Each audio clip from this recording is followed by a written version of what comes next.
I mean, let's face it, a lot of times when I would have been young, there was very much a you just do what the authority figure says, right? Do it this way because I told you to do it this way. Hey, Pat and Doug here with another episode of the Wealthy Fitness Entrepreneur, and we're into part two of a series on hiring and onboarding new team members. So, Doug, pick it back up where we left off in the last episode. Yeah, so in the last episode, if you missed it, you can go back and check it out. We talked about recruiting and kind of finding people and screening them, a phone interview, et cetera. And now I think we can carry it forward and say, we've got our person, we've offered them the job, and they've accepted. What is next? What do we do? We have this new person? How do we treat them? I'm going to kind of intentionally skip the legality of hiring because that I think is not our scope. I would say though, just make sure that you do have some type of employee agreement that they sign that is vetted by your state level attorney because each state is different. So we've assumed that they've accepted the job at this stage, right?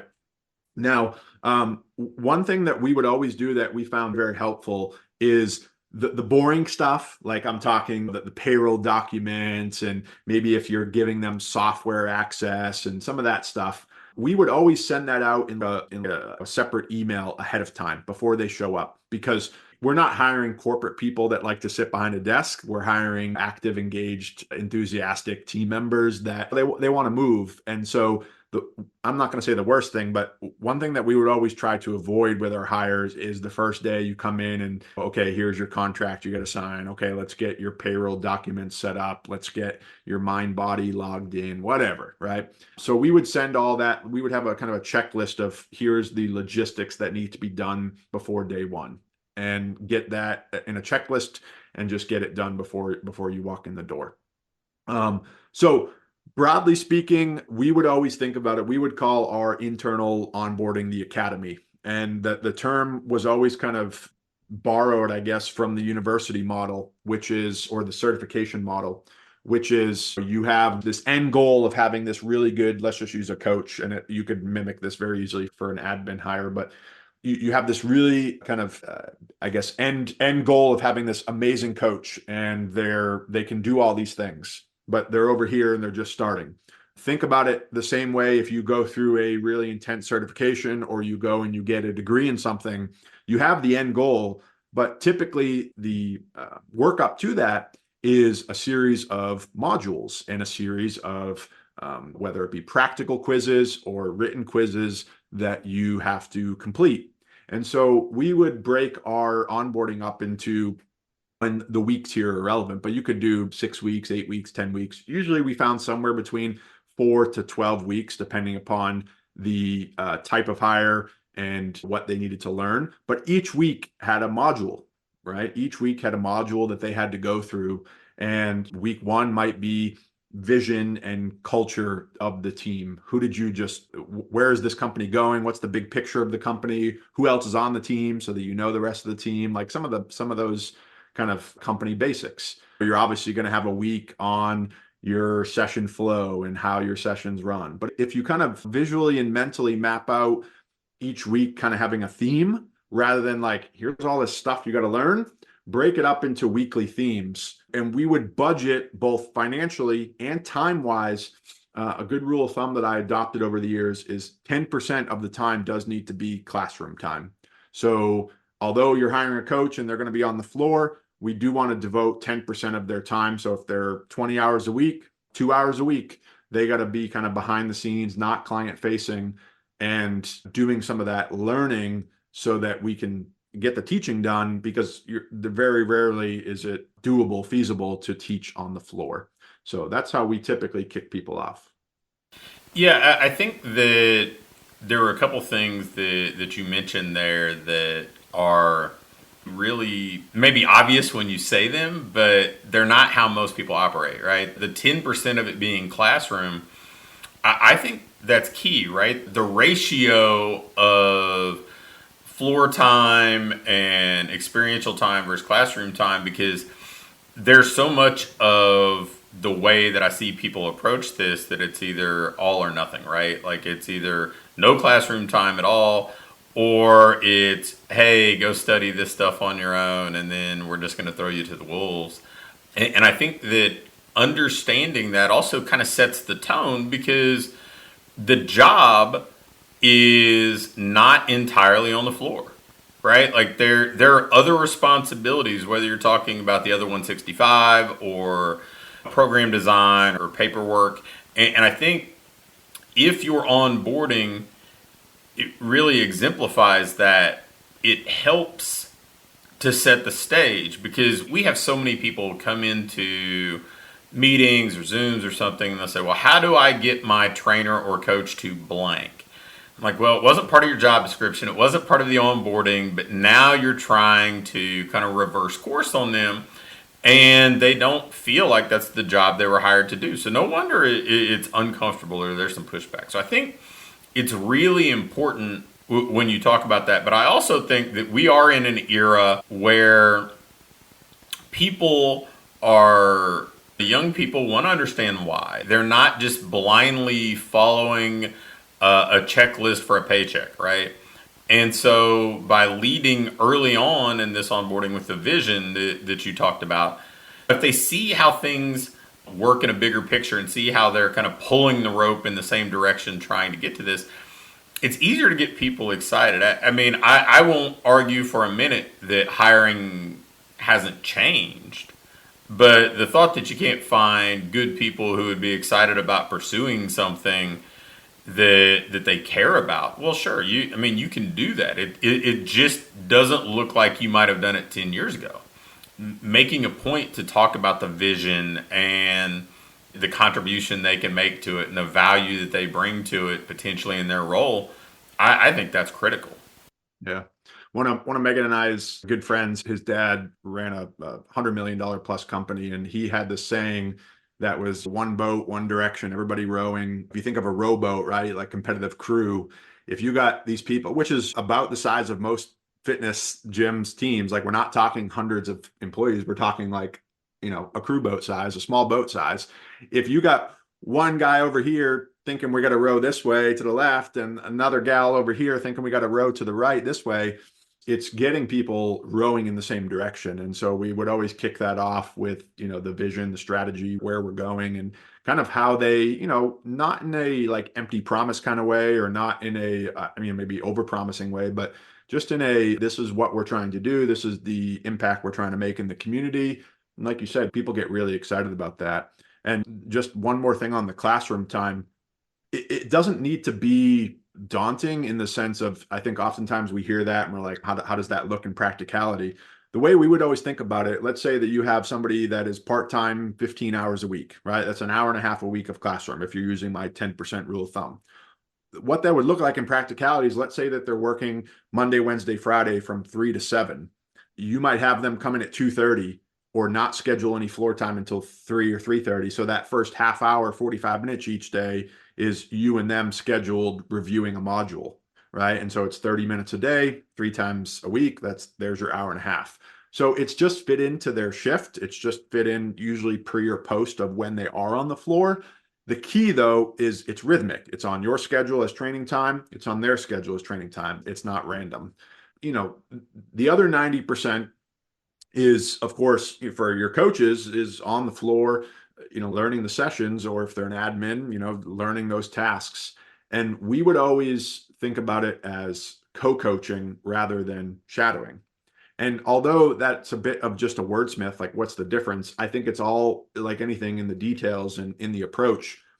Shadowing is what owners typically start with, which is very comfortable, meaning, hey, I'm going to run this session and you're going to be a fly on the wall over here and you're going to watch the session. And then eventually the session will be yours. And the reality is, that is not how we learn by doing. We know that, especially in this industry. And so shadowing can feel very comfortable for both parties, but it very much puts the team member on their heels and they feel like they're walking on eggshells. Should I say something? Should I help a client? Should I not? So we would always approach it as, hey, we're taking this session together. We're going to co-coach this session together.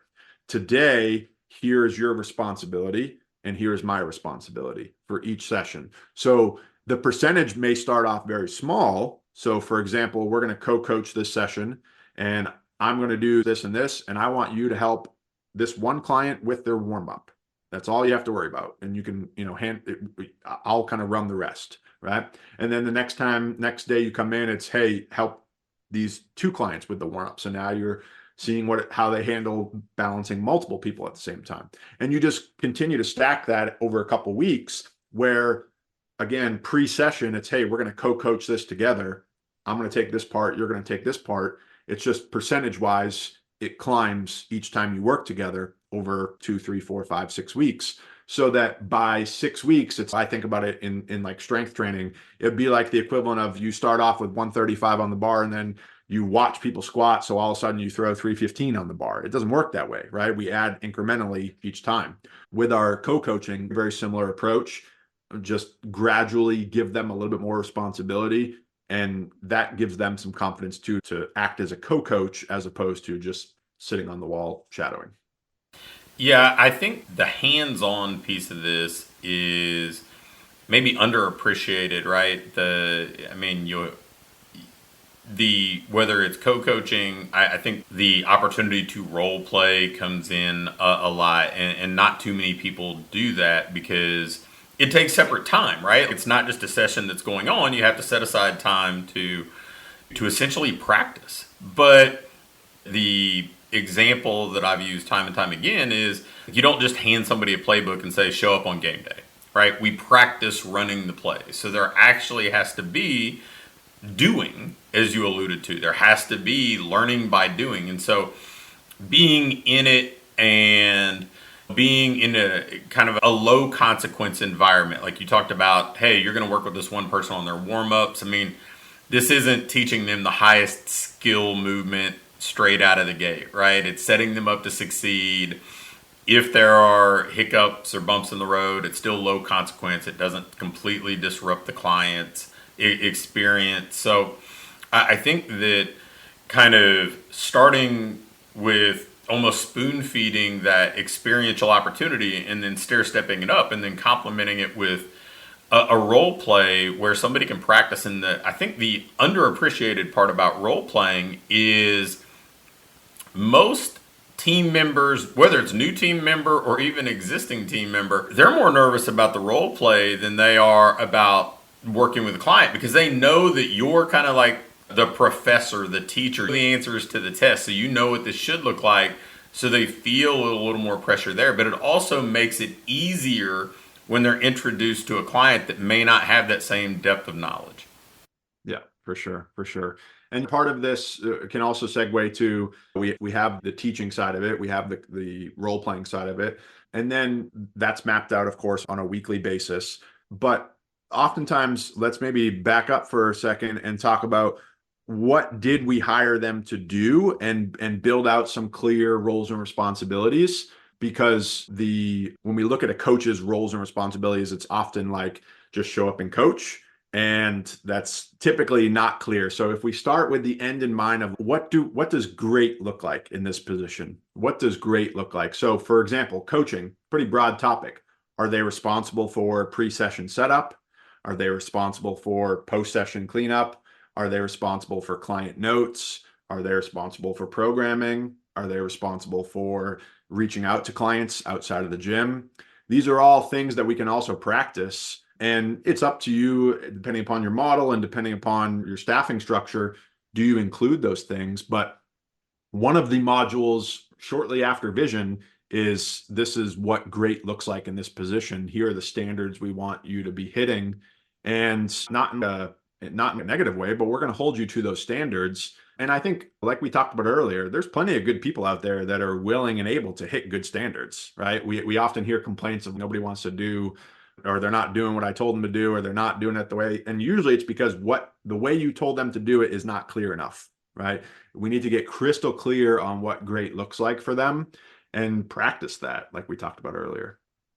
Yeah, if you get the right person, they're going to be excited. They want to be good at what they do, right? Like people don't want to show up and be bad at what they do generally. And if they can see how this fits in the bigger picture, if you can say, well, hey, here's the vision, here's how this role contributes to achieving this vision, here's what being great in this role looks like.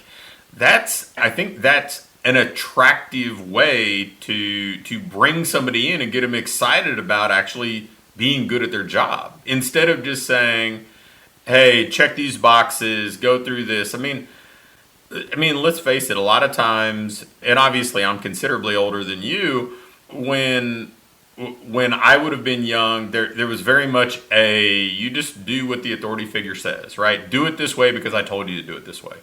And we may not be operating in that landscape any longer, but that doesn't mean that people won't do it in a way that allows them to be fulfilled in their career and achieve their goals. So we have to be smart enough to connect those dots for them and say, okay, these are the roles and responsibilities that lead to this outcome. How do I set this person up to be successful in meeting those? Yeah. We would spend a lot of time on, we would call it nailing the basics. And because coaches want to worry about the fancy stuff and not nail the basics, like session prep and showing up on time and having a clean gym and getting client intros down and some of those really basic things. And in your mentoring and in your leadership, spending a lot of time, yes, on how to do it, but like we've talked about a few times here, I think it can't be said enough, which is this is why this is important. And this is why it ties to here's what happens in the private sector. Here's what happens if you don't greet a client and you don't remember their name and you don't use their name a handful of times during a session. Here's what happens. They end up leaving. This is not college strength and conditioning where they have to show up. This is the private sector where they're choosing to show up and they're giving us money to show up. So if we don't nail the basics, like remembering their name and showing up on time, yeah, we can have the best program in the world. We can geek out about all the exercises, but they're going to stop showing up. And I know the chances of them being successful if they're not in our doors is a heck of a lot less than if they are in their doors. So spending a lot of time on nailing the basics and practicing those standards, and the practice never stops. You know what I mean? It's onboarding, yes, but there's the best athletes in the world. There's still practice every day. And the practicing of the role playing we spoke about, and it doesn't have to be daunting. It doesn't have to be hours and hours like we often think about it, or this like full day offsite training. Like it's often just little micro opportunities. We would try to connect with them right before or right after a session when it's fresh. Give them some praise, like right after a session, give them some praise right before the session. Hey, let's try to work on this before the session, right? Give them like a little nugget to work on. So it's not necessarily a massive amount of volume. It's just the consistency of having those touch points throughout the week. I don't want to take us too far off track here, but like the PGA championships are being played about a mile from my house this week. And right now, as we record this, they're still in practice, right? Practice rounds where they haven't actually started the event. And it's been wet and dreary this morning, yesterday, and you can look online and see just practice round after practice round. You see pictures and videos of people working on their short game, all this stuff. I mean, these are people who are the most successful, experienced golfers in the world. And the circumstances aren't optimal. It'd be pretty easy with as dreary as it's been and rainy as it's been to say, I think I'm just going to sit back at the Airbnb and wait until things clear up. But to be great at anything, you have to practice. I think intuitively, those of us who come from athletic backgrounds really understand it and appreciate it. But it's amazing how much gets minimized or overlooked or even underappreciated in a business landscape. One of the episodes we'll do coming up probably are like the common differentiators between the average businesses and the higher performing businesses. And the average ones always seem to find a reason not to have consistent staff trainings and not to consistently invest in developing their people. They'll do it erratically, or they'll find a reason to say, well, I can't get everybody's schedule to sync up or whatever else. But man, the great businesses figure out how to find time to practice. Mm-hmm, for sure. I mean, we've covered an episode on kind of filling the pipeline with prospective hires. We've talked about what that onboarding process looks like. And obviously in future episodes, we'll talk about this a lot because the people that we want to serve here in this Wealthy Fitness Entrepreneur podcast are the business owners who are doing better a little bit further along in their journey. And it's not just, hey, how do I get off the ground? How do I generate leads? It's not that those things aren't important, but there's not enough talk about this stuff. So hopefully you guys enjoyed these last couple episodes. And if you want more stuff like this, if you want topics that you feel like could really impact where you're going, drop us a line, let us know, and we'll be happy to unpack them in future episodes. So thanks again for checking out this episode.